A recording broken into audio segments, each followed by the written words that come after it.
Oh, I laugh at myself. I am now sitting in front of Doris, the pink 1990 Volkswagen Cabriolet that you've had the displeasure of seeing a few videos on. And the last one you'll notice that I got her running. And yes, it's a her. Forgive me for being old and sexist, but she's pink, so I think we're going with that. And it's actually quite fantastic. This thing runs. I figured all that mess out, which was actually quite a victory, but forget about all that, and here's why. Nope, not the CRV.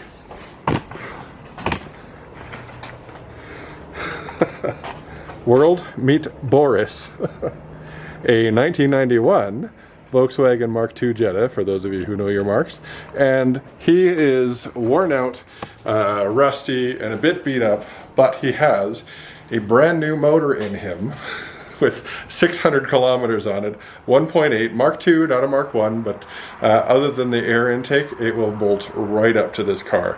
It also has a new clutch. It's got a better gearbox, I think. It's probably exactly the same one, but who knows? I guess it's a toss-up there. The linkage in Doris, the pink car, seems to be better, so I'll probably keep that, but this is now, instead of a video on making this car go better, it is, here's how I'm going to start taking the motor out of Doris, and then I will take the motor out of Boris, and I'll try to make sure there are two cars working when I'm done here. So let's get on with that, shall we?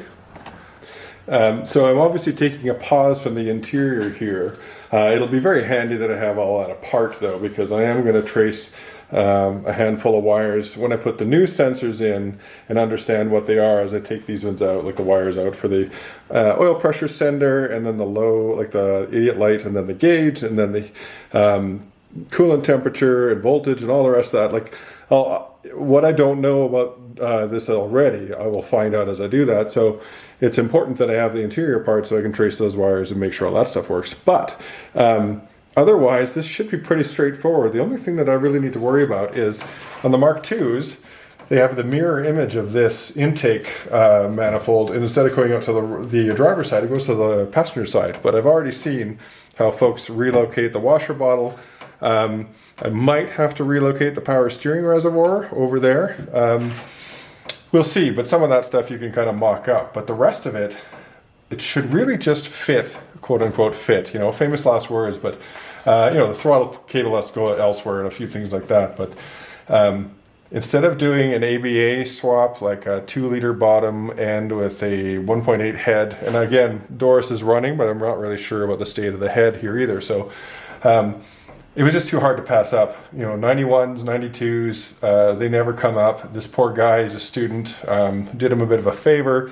And of course, the Doris here will benefit from all kinds of stuff, including some suspension, some brakes, you know, just all the ancillary stuff even. I think Boris has new shocks.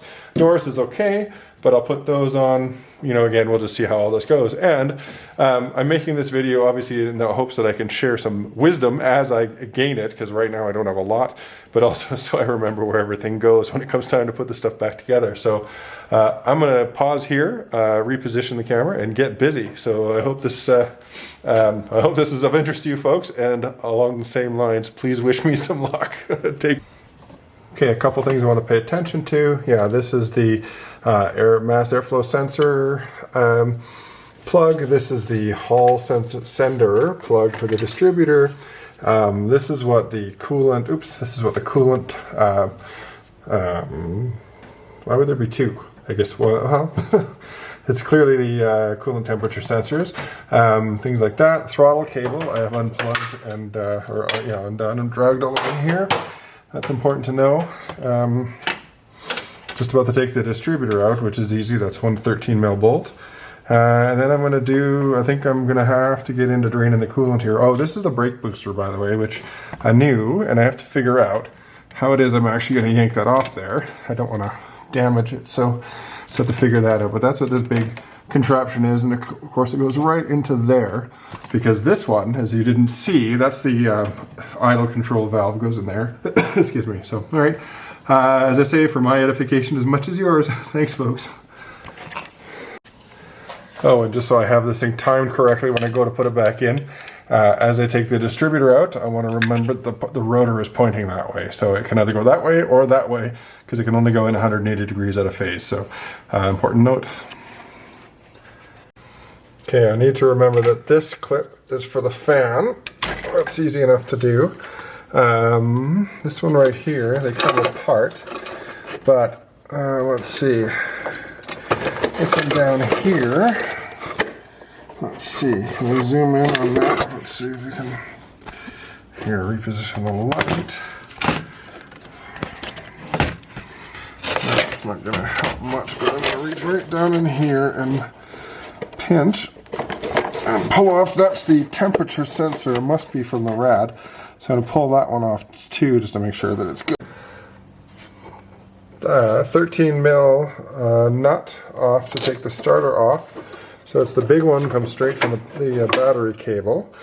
And then this one comes off, it's part of this wiring loom, and goes somewhere, and that's cool. So I'm going to put this back on so that I keep it. And then I want to remember this one. What is that, like a pinky kind of red one? There, oh, that was easy enough. That clearly is a starter actuator. Must be anyway, so that's good to know. Again, Hall sender. These ones are interesting. So that's the, what's that, brown. So that's usually ground here, that's cool. And then that's yellow with a red stripe, or red with a yellow stripe. So black one on the front, let's remember that. Blue one on the back, let's also remember that. And that's brown. And then yellow with a green, I don't know, whatever. Just remember, everybody, the blue one goes there. If I forget, remind me. There we go.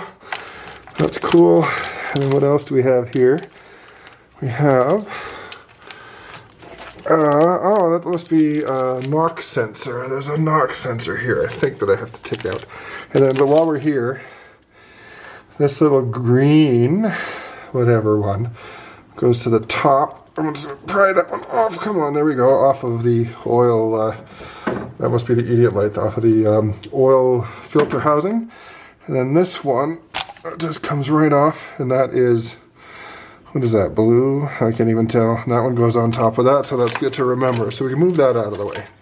Now let's get to this, yeah, that knock sensor back there. But let's take this rad hose off first. Okay, let's get in some, all right, second thought. Let's do the alternator first so we can get that out of the way. So this is just so I can remember how it goes in. So let's do that. Bet you that's a 13. That's cool on the big one. And then this little blue one goes off onto that one. So that's just good for me to remember. And then it just comes out, same as when you're doing the belt, right? You just undo this 13.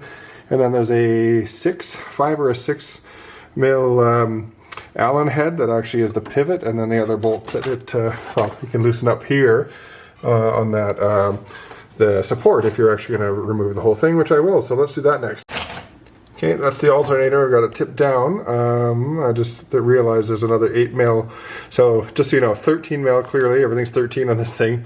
That's an 8 mil, and then that's obviously an 8 mil. That's just a bracket to hold the cable. So I'll get that one off. But then you'll see, this is, I always put the bolts back in because I'm really good at losing them. That's the number 6 Allen key that holds the pivot point of the alternator. All right, now we'll get this, now that the alternator's out of the way, we'll get this other radiator hose out of the way, and we'll dump a bunch of coolant all over the place. I do have a bucket down there, hoping to catch some. Don't know why it's so high, but this will get sprayed everywhere once I pull it off the water pump. Come on, baby. There we go. Oh, that's a ton. Well, I'm catching a lot of it. Not all of it. I'm catching a lot of it, but this is, so from the water pump into this water neck thingy. I should mark this one too, just so I know. Like I marked it up there, I marked it this one. So yeah, again, just so I know where it goes, I'll probably put a different one in, obviously, because this one's a bit swollen on the end here and clearly been pinched to death. But I want to know the shape and everything, because, you know, you want to make sure you got it right. It's easy to forget after a while. There, as the coolant drips, which you can probably still hear. Now, oops, now we can get to this 13. Yeah, it's a 13, as they all are. This sure looks like a, like that's not a coolant sensor or anything, that's the knock sensor. careful with it because they, well, you want to be careful with everything, but knock sensors, if you recall watching my S2000 video, you'll notice that I had a little trouble with that. Oh, okay, that's cool. So I'm going to put that bolt back in. But that is where the knock sensor goes, and then this is where it plugs into. So I'm just going to pull that off. Someone else actually did that. That loom can be released. And there. So I got some good wires out of the way now. So I'm going to follow them in there clearly once you get more of these coolant hoses out of the way. But that's it's a good place to start for now. Yeah, my back's getting a little sore, but that's not so bad. We're making some good progress. All right, folks. Okay, so at this T-junction down here, on the hard line that goes down to the water pump, it's actually kind of cool, but I'm going to remember that this is the line that goes to the bottom of the reservoir, just because I'm going to forget. Oil pressure sender unit on the side of the block. The blue with the yellow stripe goes to the front of the car, and the really frayed yellow one goes to the back. That looks like where this strange wire that was broken had gone. That one was just sitting wild, and I think that went right there. I think there's a piece missing, but that's, oh, now I know. Oh well, interesting. So most of the wires I've got out. There's this big kind of bundle here. You can kind of see me grabbing. Hall sensor. What's this? I forget. Oh, knock sensor. That's right. Alternator. These things, and then lo and behold, this is probably another reason why some of those gauges on the inside don't work. So I need to figure out what's green. Is there a black stripe there? Probably not. But what's green and then brown again tends to be the ground in this car. So that's what I'm doing. Well, I'll figure that out. Then there's always this random wire that whenever I ground it, when the battery's connected, the fan turns on. So figure that one out. But now I'm going to tackle the heater core hoses so that I can get a little more room. And then after that, I'm going to see about this hard line, if I can remove it, just to get it out of the way maybe, and then take the starter out. So let's see how that goes. So more on the process of discovery. I've always wondered where this clear hose went, and actually it went into this fabric one right here, fabric covered one here, to join these two vacuum lines, white and purple, that go under the throttle body here. So that's, right, sorry, I'm back there. So that's news to me. I hope they can come off pretty easy, but funny what you learn when you start taking stuff apart. Okay, another note to myself. This, because this is a pre-OBD2 car, this is the oxygen sensor that comes around. And there's right there, and then goes down actually, which you can't quite see, down into the exhaust pipe. So I'm filming this just so I remember what it is and which order to put it in. So it looks like a purple and whatever dirty color that is. Is that gray, and then two whites on from left to right. Cool. Now I'm going to tackle the Speedo cable that's under here. Oh, and there's the shift linkage, so that's cool too. So I'm going to get those two things off next. All right, so I lied. Instead of trying to undo this bolt down here, which you can't see because there's no light, this one here with these two mystery wires, obviously into the transmission, probably the reverse lights and who knows, lockout, but I'm just going to pull them off. So if there's any identifying features on them, not really. Is that purple? Who knows, but here we go. Okay, you join me back here in front of this car.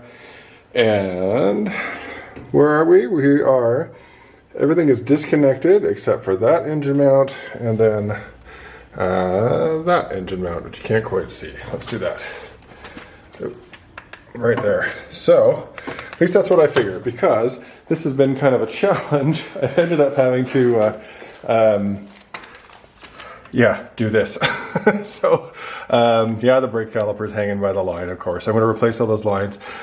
Steering rack is going to stay in the car, but I've undone all the bolts. Even that AR lower control arm is off because I just can't get everything off that I needed to, including the half shafts, because this axle won't come out of here and I can't, I can't torque it down because I took the wheel off and everything else long before. So the other wheel nut or axle nut came off really easily. So I'm dropping the engine, the transmission, the control arms, and everything else all at once. And I'm just waiting to get my hoist actually. So that's where we are with this car.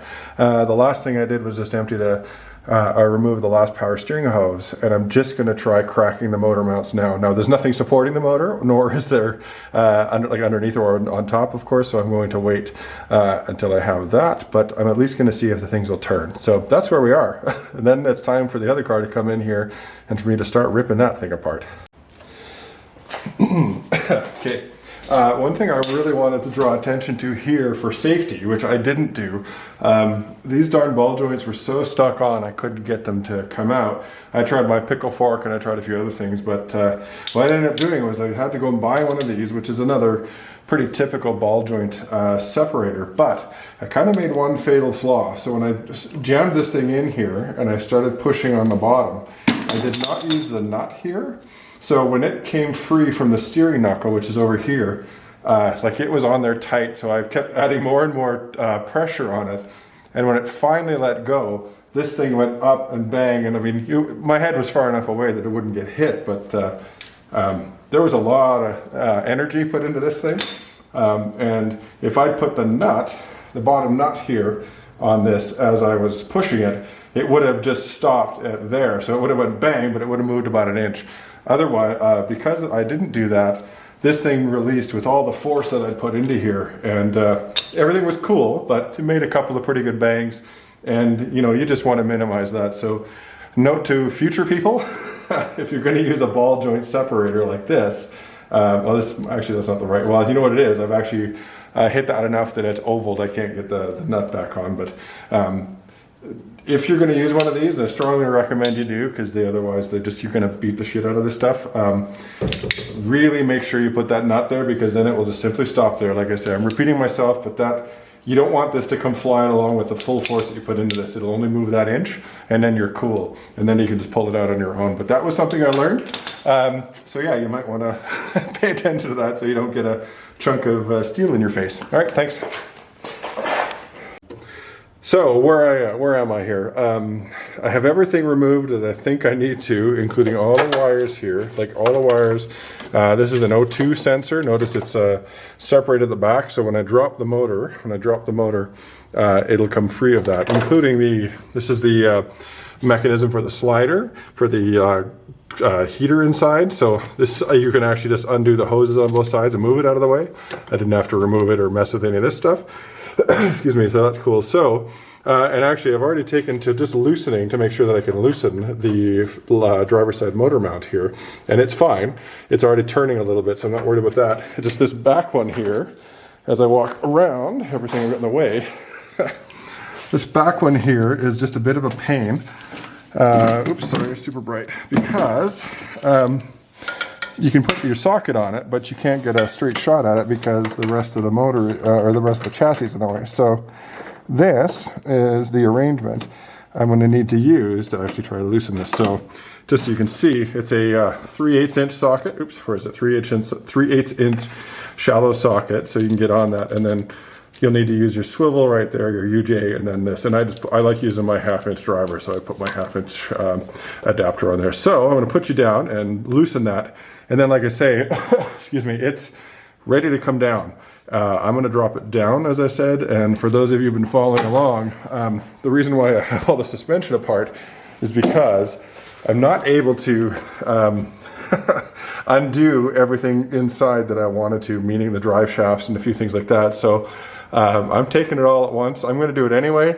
I'm going to refresh these control arms, but because I can't get this axle shaft out of that hub, it's all coming down anyway. I know other folks might do it otherwise, but you know, I have a good plan, and then I hit a rusty bolt, and then I'm like, all right, well, I can't get that one out, so then I'll move farther along the chain of that and then end up taking out more than I want.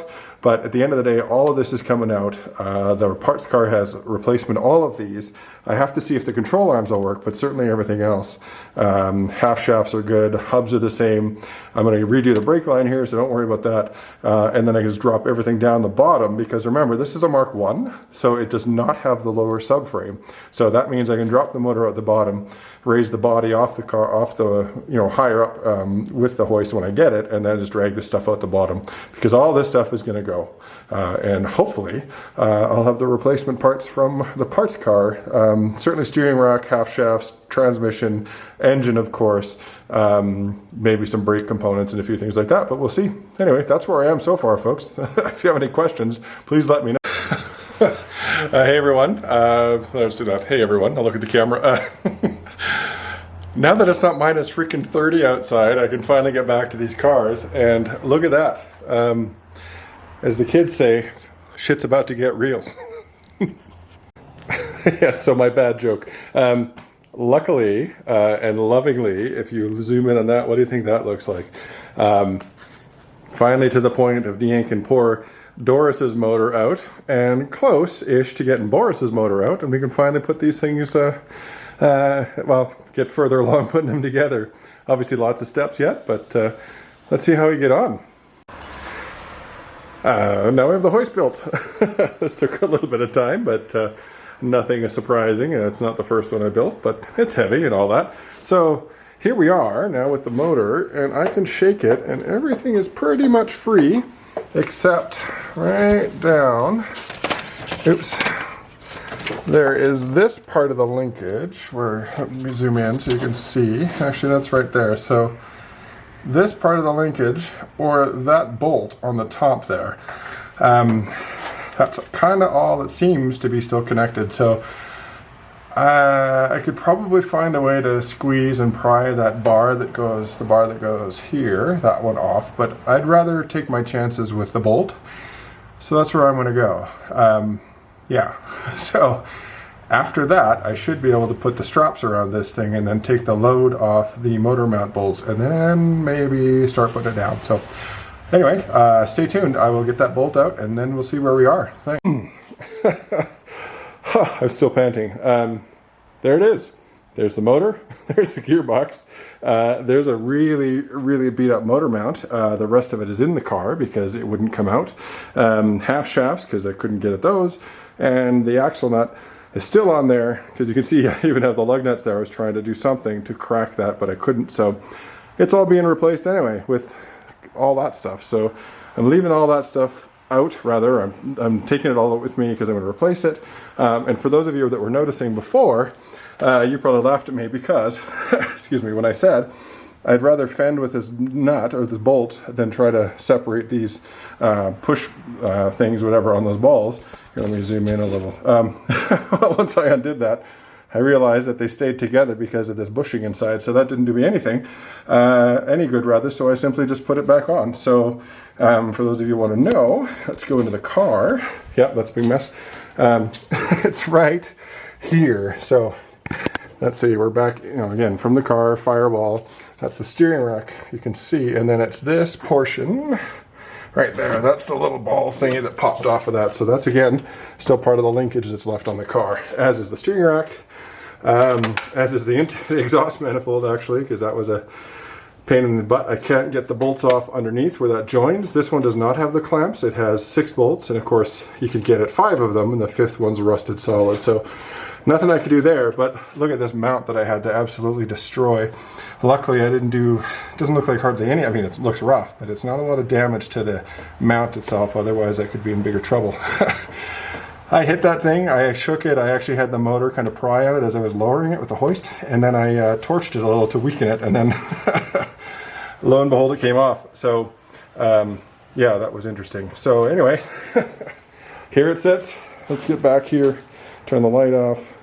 This is the motor. Again, if those of you following, this is the motor out of Doris, the pink car, that actually does work, and I'm probably just going to advertise it to see if you take it away if you want to build yourselves a car out of this stuff. But next, which I won't get to today because I'm exhausted, but this motor A lot of the ancillary stuff is already off. Now it's just a question of getting underneath it and start doing the heavy lifting with the bolts and the motor mounts and things like that. And then I can use Big Red here, there we go, to hoist it out also. So that's where we are now. I thought it'd be a little further by now, but we just came out of that minus 30 cold snap. That was miserable. I hope all of you folks are handling all that well. Texas certainly isn't set up for this kind of weather, so I hope anyone watching from there is doing well. And let me turn this around. Yeah, awkward. Thanks for watching, folks. There'll be lots more to this, so hope you're getting something out of it, and Lord knows I am. So any tips and tricks, please leave them in the comments below. And I hope you stay safe and have fun. Take care, folks. Thanks.